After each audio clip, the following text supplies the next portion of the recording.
Como señalábamos en clases anteriores, los primeros enfrentamientos entre los persas y los griegos comenzaron en Jonia, la región que Ciro había incluido bajo sus dominios tras la conquista de Lidia. Durante el reinado de Ciro, las ciudades griegas que estuvieron bajo su dominio en esta región disfrutaron de una enorme independencia y su modo de vida apenas cambió.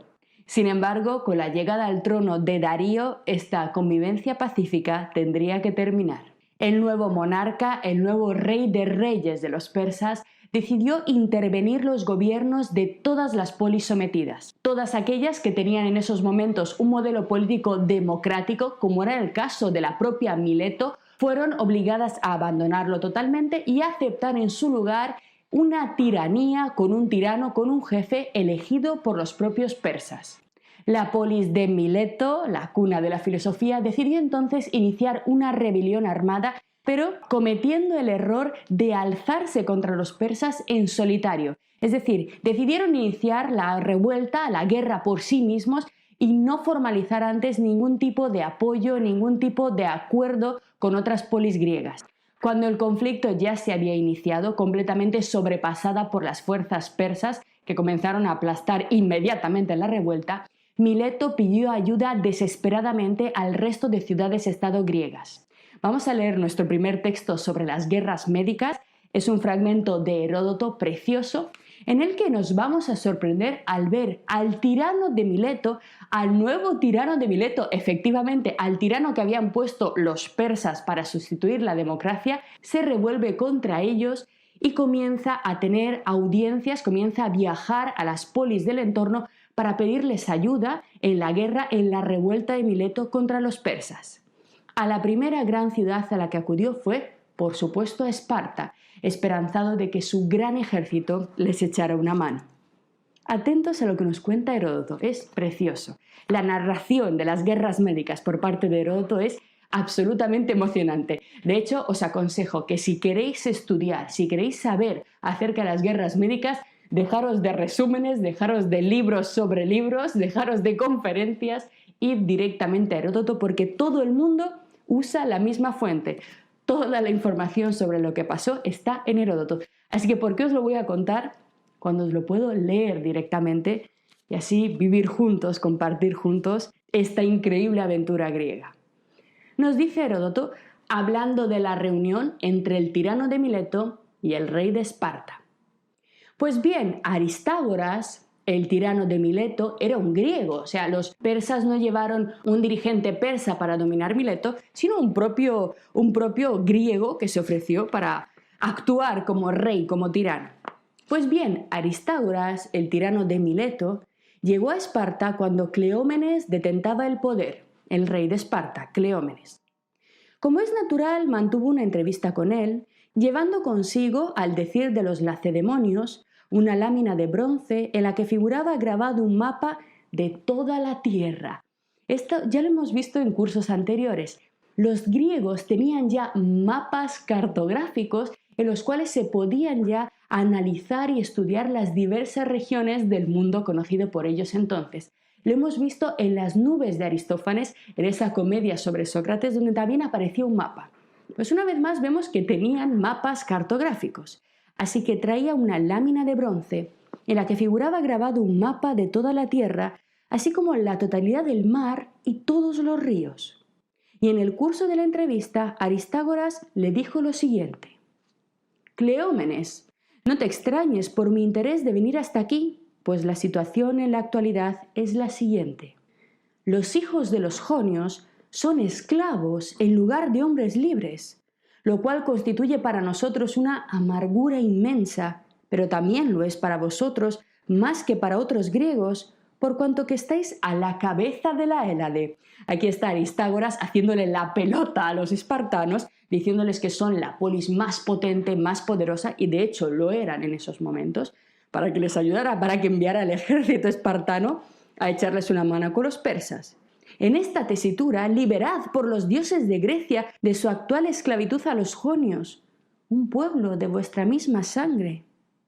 Podéis culminar esta empresa con facilidad, pues los bárbaros no son gente bizarra. Bueno, bizarra, esta palabra que se ha puesto muy de moda en nuestros días, ¿verdad?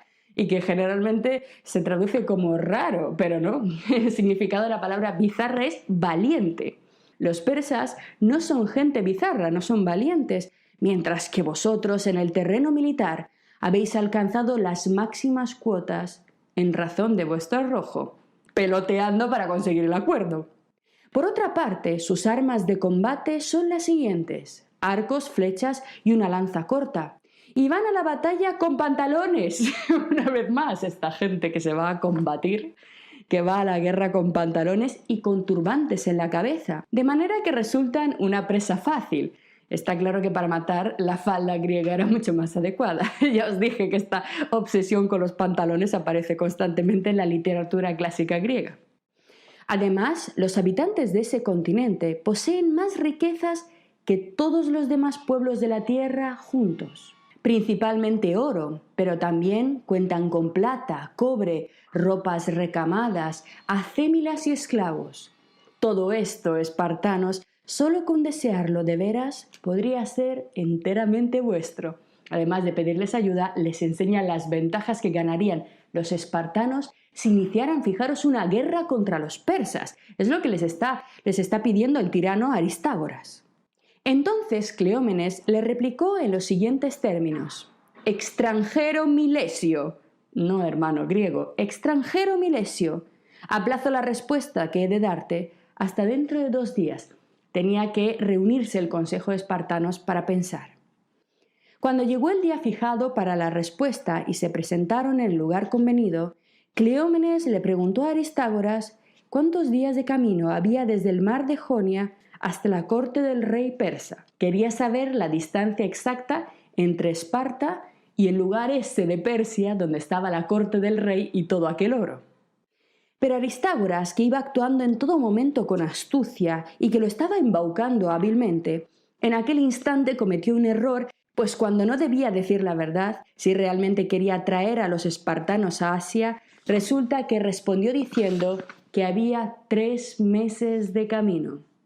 Entonces Cleómenes dejó a Aristágoras con la palabra en la boca cuando este último se disponía a seguir hablando sobre el camino y le dijo: extranjero milesio, sal de Esparta antes de que el sol se ponga, pues el plan que propones es en todo punto inadmisible para los lacedemonios, ya que pretendes llevarnos a 3 meses de camino del mar. Evidentemente los espartanos no querían embarcarse en esa guerra, les importaba un pito el oro de los persas y eso implicaba disolver su ejército. Sus propios intereses y la defensa de su propia ciudad eran mucho más importante para Cleómenes que salvar a Mileto o que quedarse con las riquezas de los persas. La indiferencia clara de los espartanos por el destino de Mileto nos sirve además para comprender una cosa muy importante acerca del mundo griego de esta época. A pesar de que al pensar en ellos hoy en día los consideramos como un único pueblo, los griegos antiguos, la Hélade, y de imaginarlos, en este caso concreto, durante las guerras médicas completamente unidos ante la adversidad, en realidad no ocurrió nada de esto.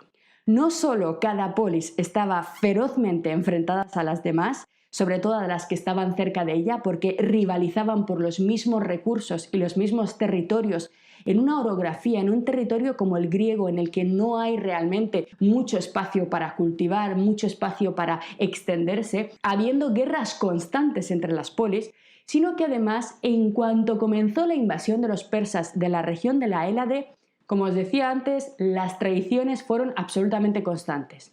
Nada más pisar Darío las tierras occidentales, decenas de polis aceptaron sin ningún tipo de problema y con todo agrado el dominio persa, y además muchas otras polis extremadamente importantes barajaron la posibilidad de establecer alianzas con Darío. Entre ellas, la más importante fue, efectivamente, Esparta. Así que nuestra idea fantástica de los griegos unidos hasta la muerte en defensa de la libertad es una idea completamente falsa que tenemos que descartar. No eran griegos en realidad, sino que cada individuo que poblaba estas ciudades-estado, estas más de 400 ciudades-estado que existían en el siglo V antes de nuestra era, se sentía ciudadano de su propia polis y cada una de las ciudades-estado decidió en este momento de conflicto defender su propio futuro y sus propios intereses privados, aunque ello implicara el final para el resto de la Hélade.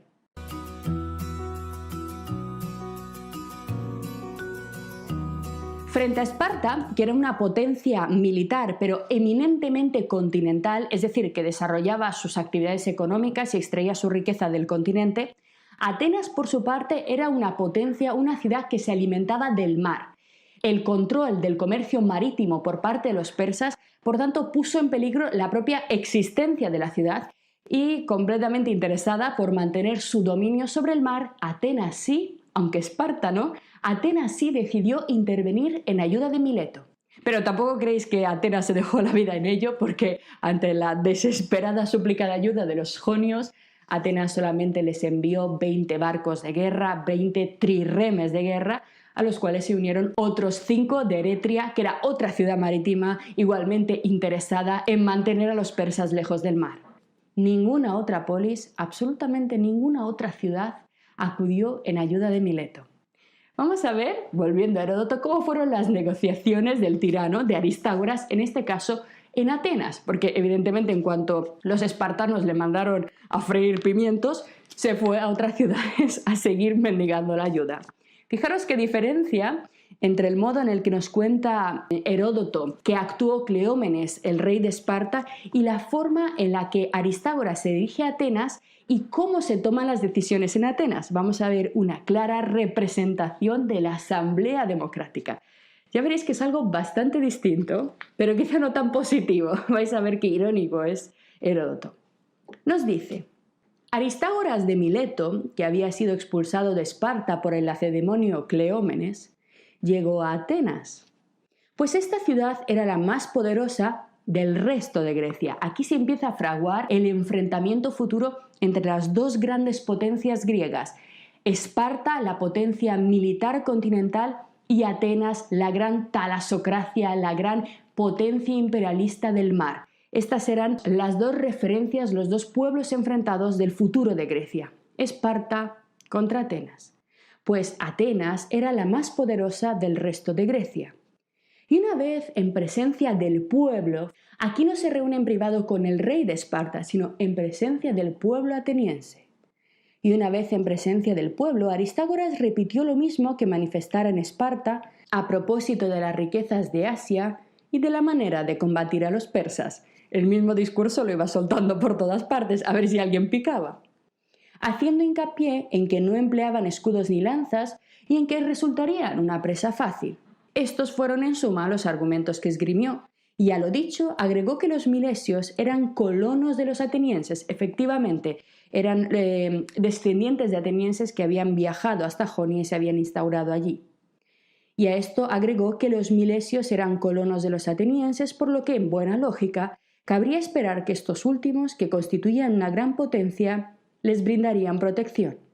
Y dada la entidad de la demanda, no hubo promesa que no hiciera Aristágoras hasta que consiguió persuadirlos, hasta que consiguió convencer al pueblo de Atenas. Parece, pues, que resulta más fácil engañar a muchas personas que a un solo individuo.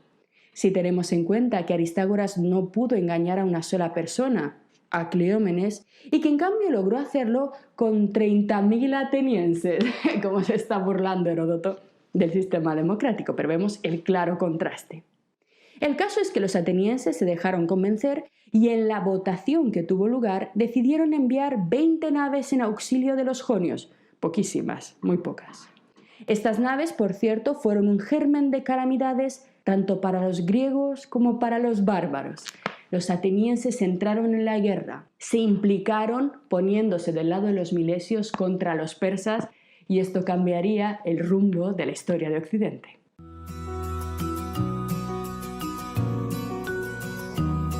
Apoyados por los barcos de los atenienses y por su ejército, los jonios tomaron Sardes, la capital de la nueva satrapía de Darío, y la incendiaron hasta los cimientos. Sin embargo, la victoria de los milesios duró bastante poco, porque pocos meses después todo el ejército de Mileto fue completamente destrozado y arrasado por la flota persa en la batalla de Éfeso.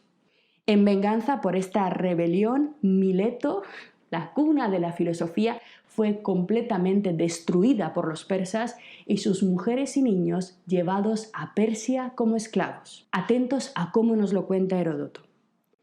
Tras haber vencido a los jonios en la batalla naval en Éfeso, Los persas sitiaron Mileto por tierra y por mar, minaron las murallas, emplearon toda suerte de ingenios militares y 5 años después de la rebelión se apoderaron enteramente de la ciudad, reduciendo a sus habitantes a la condición de esclavos. La inmensa mayoría de los hombres fueron asesinados por los persas, un pueblo que lleva el pelo largo.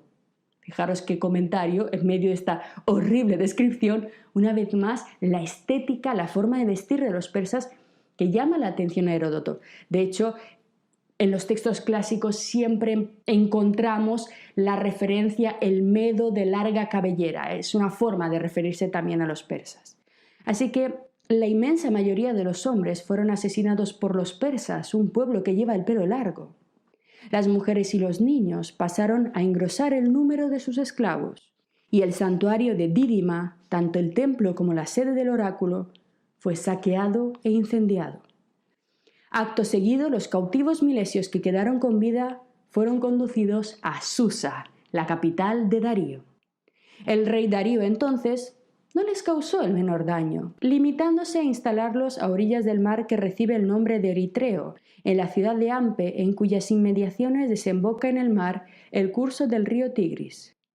Mileto, en cambio, quedó desierta de milesios. Vemos aquí una vez más a Darío mostrando esa famosa tolerancia persa. Sin embargo, Darío era también conquistador y heredero de Ciro, por tanto tenía absolutamente claro que esta medida de arrasar con Mileto no iba a ser en absoluto suficiente. Garantizar la estabilidad de sus fronteras occidentales pasaba por dar una lección a todos los pueblos que se habían unido a la revuelta. Los milesios habían sido destruidos, habían sido exterminados. Sin embargo, los atenienses habían logrado sobrevivir. Una celebérrima, una muy famosa anécdota narrada por Heródoto nos cuenta cómo el rey persa Darío se obsesionó completamente con la venganza contra Atenas, y como el rey no tenía una agenda y quería recordar, quería tener en la cabeza que tenía que ir a por los atenienses y darles una lección, diseñó un curioso sistema de recuerdo. Atentos a lo que nos cuenta Heródoto. Cuando notificaron al rey Darío que Sardes, la capital de la satrapía de Esparta, la satrapía que él había impuesto allí en Jonia, cuando notificaron al rey Darío que Sardes había sido tomada e incendiada por atenienses y jonios, y que el jefe de la coalición había sido el milesio Aristágoras, el que él mismo puso como tirano allí, cuentan que al tener conocimiento de lo ocurrido, el monarca no hizo caso alguno de los jonios, pues sabía perfectamente que desde luego su rebelión no iba a quedar impune. Pero preguntó quiénes eran los atenienses. Una vez informado, pidió acto seguido su arco, lo empuñó y tras colocar en él una flecha apuntando al cielo, la lanzó hacia lo alto, y al tiempo que disparaba al aire, Darío gritó: «Zeus, permíteme vengarme de los atenienses». ¡Qué teatralidad, Heródoto! ¡Qué imagen! Y tras pronunciar estas palabras, ordenó a uno de sus servidores que cada vez que la comida estuviera servida para él, le repitiera 3 veces: «Señor, acuérdate de los atenienses». Este es el sistema por el que el rey de reyes se acordaría de la necesaria venganza, con la teatralidad, con la belleza, por supuesto, con la fantasía de los textos de Heródoto. Lo que acabas de ver es solo un pequeño fragmento de nuestro curso. Si quieres disfrutarlo en su totalidad y descubrir muchos otros cursos, también de historia de la ciencia y de historia del arte, visita nuestra web anaminecan.com. Y recuerda, este proyecto solo es posible gracias a nuestro programa de microfinanciación. Si quieres apoyarnos, conviértete en uno de nuestros micromecenas en Patreon. Desde solo €1 al mes nos ayudarás activamente a seguir difundiendo la cultura. Gracias.